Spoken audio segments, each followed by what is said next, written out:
Welcome Home, a podcast for veterans, about veterans by veterans, is a project of Willing Warriors and the Warrior Retreat at Bull Run. Good morning. I'm your host, Larry Ziliak, Director of Culinary Services here at the Warrior Retreat at Bull Run. And this week, our guest is Alissa. She's the Director of Defense Capabilities and Management Section Department, not sure what it's officially called, over at GAO.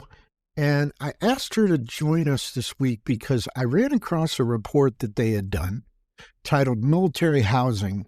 DoD should address critical supply and affordability challenges for service members.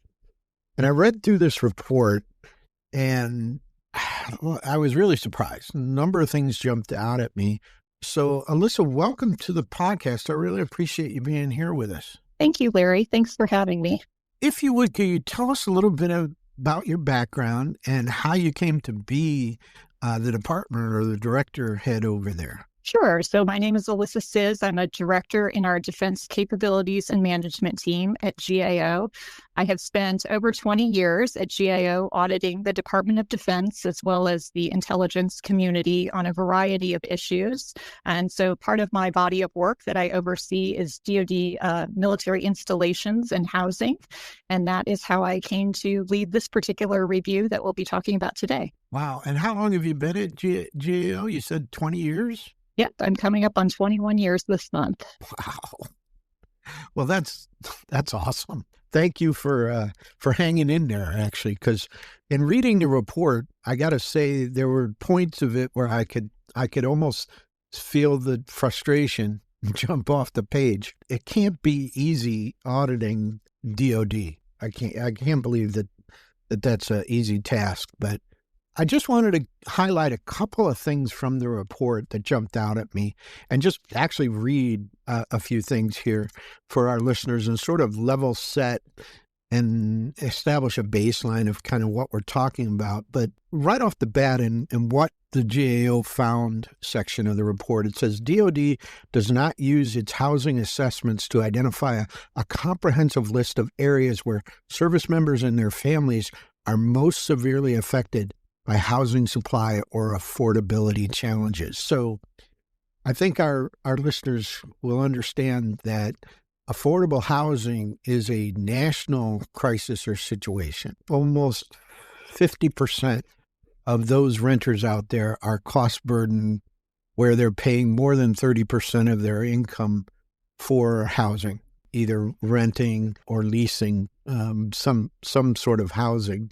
And it's surprising, but it's no different for the military. In fact, in some places, it's worse. Some service members report having to take on debt or commute long distances to afford quality housing, and we'll talk about that.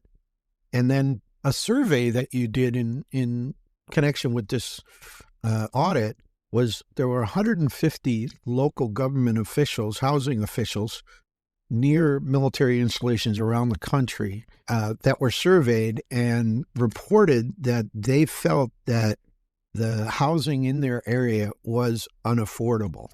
And I just really surprised at that. But so two things that I think our listeners are not familiar with. One is that DoD relies on the private sector, which would be housing available to service members off of the installations for 2/3 of the service members out there.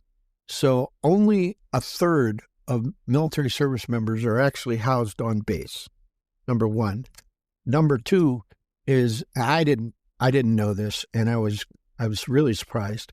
Since 1996, DoD has been privatizing base housing, and virtually all of it, almost 100% of it, is privately owned, which came as a shock to me. Can you talk a little bit about the burden that the lack of affordable housing puts on service members, especially junior enlisted, today, that you found as a result of your audit? Sure. Thanks, Larry. Yeah, I'll unpack a little bit of that. You're right. So for this report, we focused on off-base housing, and the majority of service members do not live on base. They live off of a base nearby, and they get a housing allowance that they put toward either renting or buying a home. So this is the majority of folks here. And I think another point that you made that I want to underscore is housing affordability is not just a problem for DoD. It's a national issue here too. So housing prices have increased a lot during the COVID pandemic, particularly. Supply is short, demand is high, and so a lot of us are feeling the pinch. Of high-priced housing. Service members are no different. I think maybe though one of the differences is that service members often don't get to choose where they live, so they are deployed to a certain location and then have to find affordable housing. So that was really the focus of our review, and of what are the challenges that these service members are facing as they are looking for housing. And I wanted to underscore also that this was not a challenge at all locations that we visited. So we did a site selection. We looked at about 7 installations, and we did a survey, as you mentioned. In some locations, like Fort Bliss and Camp Lejeune, service members were able to find affordable housing. According to folks in our focus groups, their housing allowance would allow them that to be able to find something affordable and quality housing. In other areas, this was an extreme challenge for service members. Now, a lot of this is very similar to what our listeners may have heard about in resort areas. So I'm thinking Colorado, like Aspen and places like that, where housing is just so expensive that the workforce is unable to live in close proximity to where they work.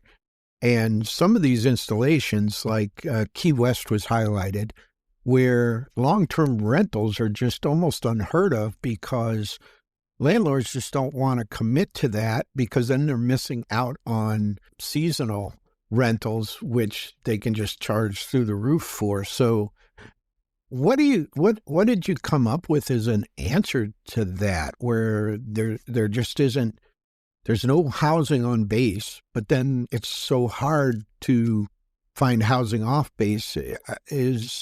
Are these branches willing to pay more money or subsidize it in some way? Yeah, so that's an issue that came up in our review. We actually chose Key West as one of the sites we visited because, according to DoD data, there were a lot of vacancies in the area. So we thought this would be actually a good news story.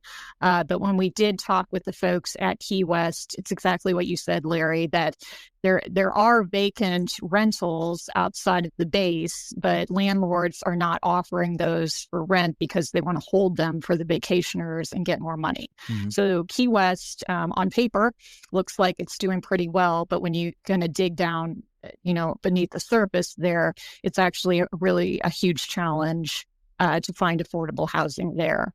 One of kind of the bottom line of our report is that DoD really needs better information to find out what the real situation is at its various bases. So you referenced earlier that DoD is not using its housing assessments to have a comprehensive list of areas of critical housing. That's exactly what we found, right? So each of the military services is required to do an assessment of each location and look at the housing market and various factors. They're required to do that at a certain interval. Our report found that a lot of those housing assessments were outdated. In some cases, some of the bases had not done those. Some of the commanders at the bases had not done those in about 10 years. So a lot has changed in 10 years. So they don't have good information to be able to take action, right? So first is just getting information, doing those housing assessments, coming up with a comprehensive list of where there are issues, where there are not issues, and then kind of targeting actions as needed. But you first have to start with good information.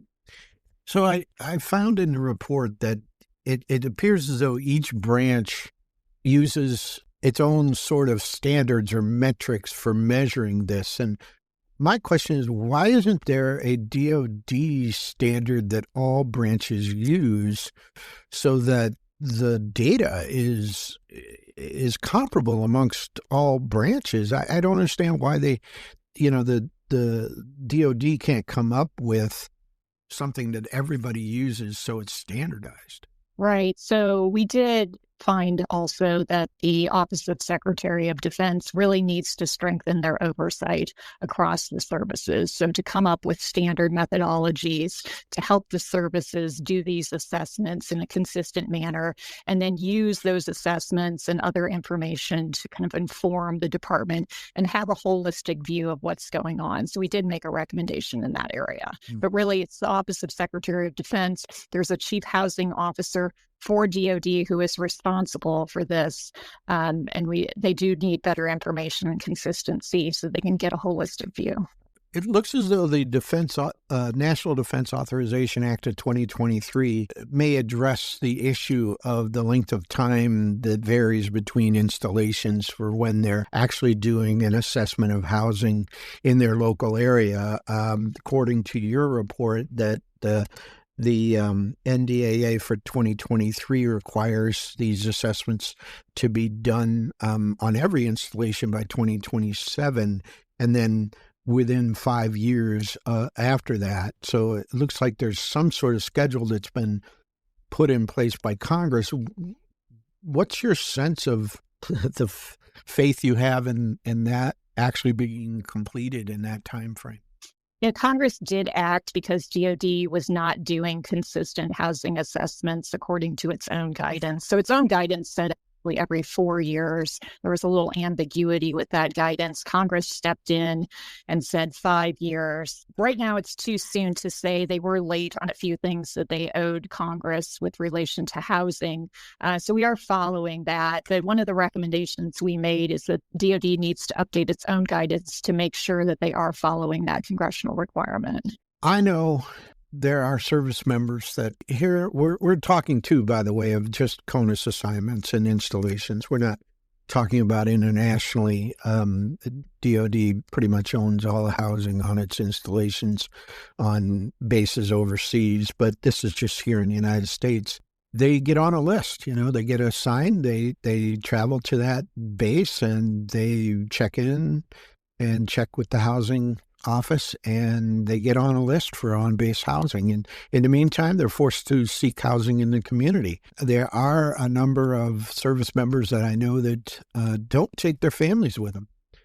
And because their family's not with them, then you have a sergeant or a tech sergeant or someone senior enlisted going into the barracks and basically living in the barracks while their family stays at home. Because they can't afford it, or they just don't have to pay out of their own pocket. Is there anything in the works that you know of that there's going to be some sort of increase in base housing allowance that will help service members defray these costs or offset these costs in certain areas? Right, Larry. So we heard similar things with some service members in our focus groups too, some of the challenges that you mentioned of having to use up all of their savings or take on significant debt to be able to afford quality housing.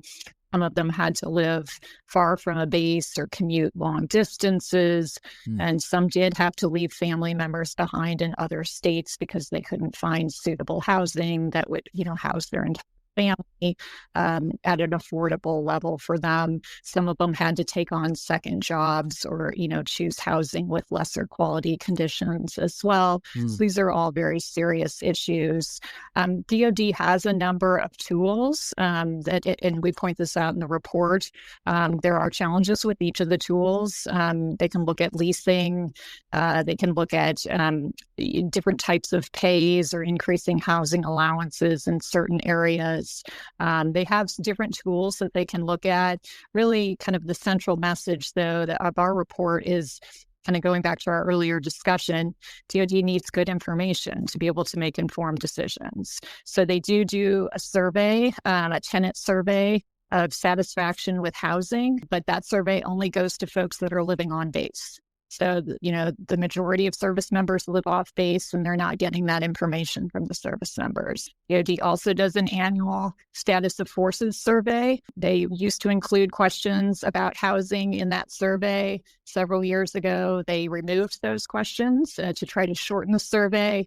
And also at that time, housing wasn't a priority for them. They've since been required to add those questions back onto the survey, so they will get some more information there. If they start doing the housing assessments consistently and develop a comprehensive list of housing areas, these will all help inform kind of what actions need to be taken.